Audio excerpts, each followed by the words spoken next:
এভাবে পিঠা বানিয়ে নিজেই বিশ্বাস করতে পারিনি এটা পিঠা না রসমালাই। খেতে এতটা বেশি মজাদার হয়, মুখে দিলে মিলিয়ে যাবে, এতটা নরম তুলতুলে হয়। পিঠা বানানোর জন্য 1 কাপ আতপ চাল জল দিয়ে 2-3 বার ভালো করে ধুয়ে পরিমাণ মতো জল দিয়ে এটাকে 1 ঘন্টার মতো ভিজিয়ে রেখেছিলাম। চালটা একদম নরম হয়ে গেছে, এবার এটাকে ব্লেন্ড করে নেব। মিক্সচার জারে দিয়ে দিচ্ছি চাল, এর সাথে দিয়ে দিচ্ছি 1/2 কাপ পরিমাণে টক দই, আর এর সাথে দিয়ে দেবো 1/2 কাপ পরিমাণে কোড়ানো নারকেল। এটা ফ্রেশ কোড়ানো নারকেল, চাইলে এখানে নারকেলের গুঁড়োটাও ব্যবহার করতে পারেন, তবে এখানে শুকনো নারকেলটা ব্যবহার না করে ফ্রেশ কোড়ানো নারকেলটা ব্যবহার করলে পিঠার টেস্টটা অনেক বেশি ভালো আসে। সামান্য পরিমাণে দুধ দিয়ে এটাকে ব্লেন্ড করে নেব। পিঠার এই ব্যাটারটা আগে থেকে বেশি পাতলা করে ব্লেন্ড করা যাবে না, একটু ঘন করে এরকম করে ব্লেন্ড করে নিতে হবে। এবার এর ভিতরে দিয়ে দিচ্ছি 1/2 চামচ বেকিং পাউডার। বেকিং পাউডার পরিবর্তে এখানে সামান্য পরিমাণে বেকিং সোডা ব্যবহার করতে পারেন।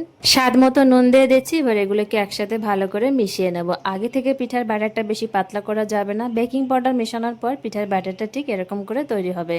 পিঠা বানানোর জন্য আমি এখানে স্টিলের বাটি নিয়েছি, আর যে কোনো স্টিলের বাটিতে পিঠাগুলো তৈরি করা যাবে। স্টিলের বাটিতে তেল অথবা ঘি ব্রাশ করে নিয়েছি, তারপর এখানে দিয়ে দিচ্ছি পিঠার ব্যাটারটা। পিঠার ব্যাটারটা এখানে পুরো বাটি ভর্তি করে দেওয়া যাবে না, কিছুটা খালি রাখতে হবে। আর বাটিগুলো একটু বড় ধরনের নেওয়ার চেষ্টা করবেন, ছোট বাটি হলে পিঠাগুলো কিন্তু ভাপানোর পর উপর দিয়ে পড়ে যেতে পারে। যখনই মিষ্টি কিছু খেতে মন চাইবে এইভাবে কম সময়ের ভিতর পিঠাগুলো তৈরি করে নিতে পারেন, খেতে দারুণ মজা লাগে। আমি এখানে প্রত্যেকটা বাটিতে 2 হাতা পরিমাণে পিঠার ব্যাটার দিয়ে দিয়েছি, আর কড়াইতে আগে থেকে জল গরম করতে দিয়েছি। জলটা গরম হয়ে গেছে, একটা স্ট্যান্ড আর একটু লেবু দিয়ে দিয়েছি জলের ভিতরে। জলটা ফোটার পরে কড়াইতে সাদা সাদা দাগ হবে না। এবার বাটিগুলো দিয়ে দেবো, বাটিগুলো দিয়ে এটাকে 10 মিনিটের জন্য ভাপিয়ে নেব। ঢাকনা দিয়ে ঢাকা দিয়ে দিয়েছি, 10 মিনিটের জন্য ভাপিয়ে নিয়েছি। এবার ঢাকনা খুলে চেক করে দেখবো পিঠাগুলো হয়েছে কিনা। ঢাকনা খুলে একটা টুথপিক দিয়ে চেক করে দেখছি পিঠাটা হয়ে গেছে। এবার এটাকে নামিয়ে ঠান্ডা হতে দেবো। পিঠাগুলো যতক্ষণে ঠান্ডা হচ্ছে আমি এদিকে দুধটা জাল করে নেব। কড়াইতে দিয়ে দিচ্ছি পরিমাণ মতো দুধ, আর এখানে দিয়ে দিচ্ছি স্বাদ মতো নুন।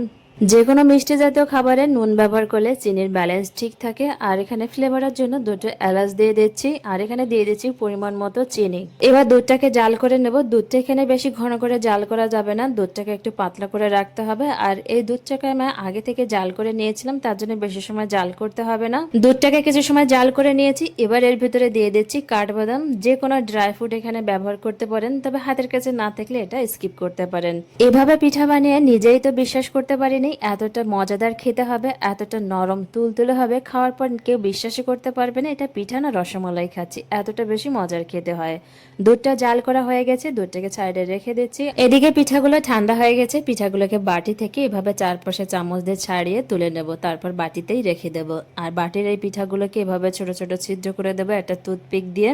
মাত্র 1 কাপ চাল দিয়ে যে এতটা মজাদার মালাই পিঠা তৈরি করা যায়, না বানালে কেউ বিশ্বাসই করতে পারবে না। জাল করে রাখা মালাইটা এবার পিঠার উপরে দিয়ে দিচ্ছি। এবার এটাকে কিছু সময়ের জন্য ঢাকা দিয়ে রেখে দেব।